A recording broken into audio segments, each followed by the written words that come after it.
Salve, salve galera! Sejam todos bem-vindos ao canal. Brasileirão está de volta com o fim da data FIFA, a insuportável data FIFA. Mas para a torcida do Flamengo, a volta do Brasileirão foi tão insuportável quanto a data FIFA. Clássico no Maracanã, Fla-Flu, Maracanã com praticamente 90% de rubro-negros, apenas 10% torcida do Fluminense. A torcida do Fluminense não acreditava no time e deu o Fluminense 2-0. Em jogo que o Filipe Luiz, muito elogiado pelas duas primeiras partidas, hoje foi muito mal, escalou o time mal, demorou para mexer no time, quando resolveu mexer já estava 2-0 para o Fluminense. Não conseguiu identificar as falhas do time titular que ele botou em campo, e principalmente do lado onde ele era especialista, lado esquerdo, onde foram os gols do Fluminense, onde o Ayrton Lucas, que já vem mal há mais de um ano, já estava péssimo no primeiro tempo, onde deu várias chances do Fluminense atacar pelo seu lado. No segundo tempo, os dois gols do Fluminense saem pelo lado do Ayrton Lucas, onde ele precisa de voltar de condução. Ele fica esperando um Uber, um táxi 99, um bonde, uma charrete passar para trazer ele de volta para a defesa. E por ali são os dois gols do Fluminense. Gol do Lima, que contou também com a falha de marcação do Wesley, estava marcando, deu uma escorregada. E também no gol do John Arias, que havia entrado no segundo tempo. Era o melhor jogador do Fluminense, que entra só no segundo tempo e ainda faz o gol. Há tempo de fazer o gol. E o Filipe Luiz, muito mal na escalação. O Filipe Luiz está escalando o time na base da amizade e da prepotência. Quando eu digo amizade, porque ele mantém jogadores de titulares que não merecem estar jogando. Caso de Gabigol e senhor Ayrton Lucas. Dois jogadores com o Filipe Luiz têm amizade, porque jogaram juntos, que assistem a partida de dentro do campo. Outros jogadores ele escala na prepotência, porque ele falou que ia recuperar o futebol do Alan, escalou o Alan. O Alan foi péssimo na partida, não marcou ninguém, deu espaço e errou passe a milhões. E sem contar colocar alguns jogadores que ainda não dá para ser titulares. Caso do Matheus Gonçalves. Você tem ali jogadores caros no banco, como é o Plata, como é o Michael. Você tem também um jogador que vem bem quando vem jogando, que é o Everton Araújo. Poderia ter jogado no lugar do Alan. Poderia ter jogado com o Plata no lugar do Matheus Gonçalves. Poderia ter colocado o Bruno Henrique de centroavante e o Michael na esquerda. Né? O Gabigol não assusta ninguém. O Gabigol assiste o jogo de dentro do campo. O Bruno Henrique, pelo menos, ainda incomoda no ataque. O Gabigol nem incomoda a defesa. Você viu, os caras deixam o Gabigol se livre. Porque tá sempre se colocando em impedimento, sempre dominando e correndo errado. Cara, infelizmente o Gabigol hoje pode mudar, mas hoje o Gabigol é um ex-jogador em atividade. E nas laterais, que são os pontos fracos do Flamengo, continua uma M. Tá certo, Varela jogou pela seleção uruguaia, o Varela também é fraco. Mas defensivamente o Varela é melhor que o Wesley.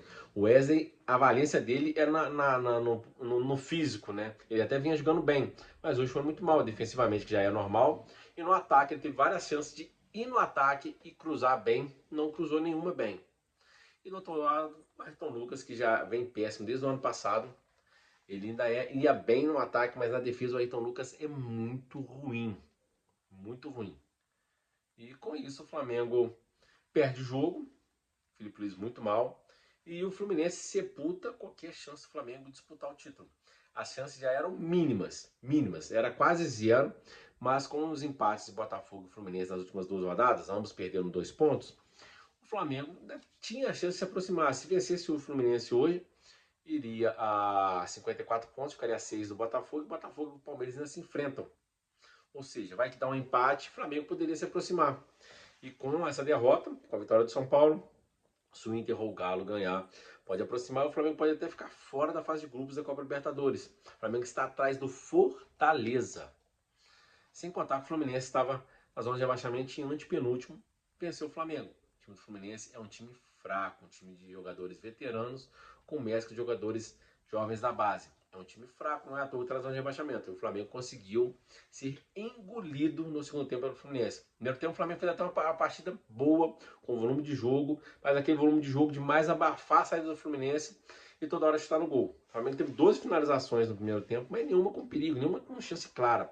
O Fluminense teve algumas escapadas nas costas do Ayrton Lucas que chegou com muito mais perigo na frente do gol do Rossi. Até teve o pênalti, né? Eu acho bem marcado, porque o jogador Fluminense, apesar de parecer estar caindo, o Léo Pereira dá um carrinho dentro da área, assumiu o risco, encosta no cara, e a carrinho dentro da área, encostou, vai dar pênalti. E o Ganso bateu mal, o Rossi defendeu, foi um alento pro Flamengo, achei que o Flamengo ia voltar.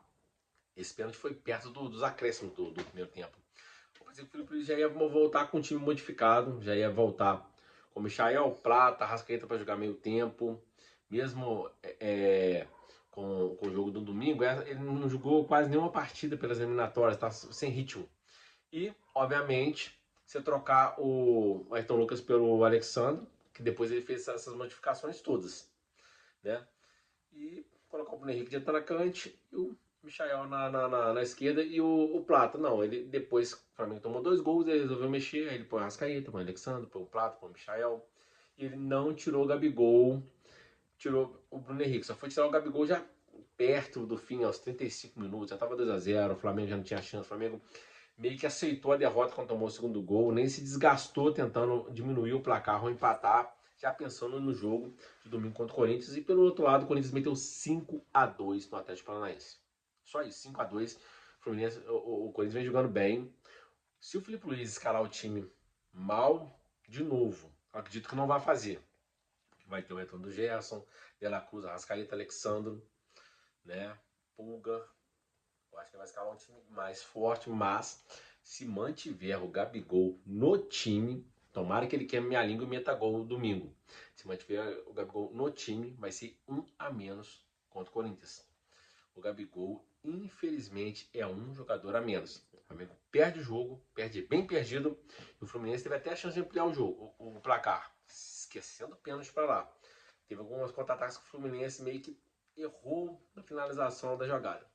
O Flamengo perde, o Felipe Luiz vai mal, mas isso é até bom, porque freia a euforia do torcedor do Flamengo, que já estava achando que o Felipe Luiz já era um Jorge Jesus. Calma, muita calma. Tem que ser elogiado quando vai bem, criticado quando vai mal. Ainda está só começando. É o terceiro jogo dele como treinador de time profissional. Ainda tem muita água para passar debaixo da ponte e começa por domingo, corrigindo os erros de hoje. Esse é um abraço com Deus, parabéns ao Fluminense, uma vitória justíssima. Foi até pouco. O Flamengo gasta muito dinheiro, um jogador caro, esquece de priorizar a base, onde deveria talhar alguns jogadores para poder fazer essa mescla. Todos os times fazem essa mescla.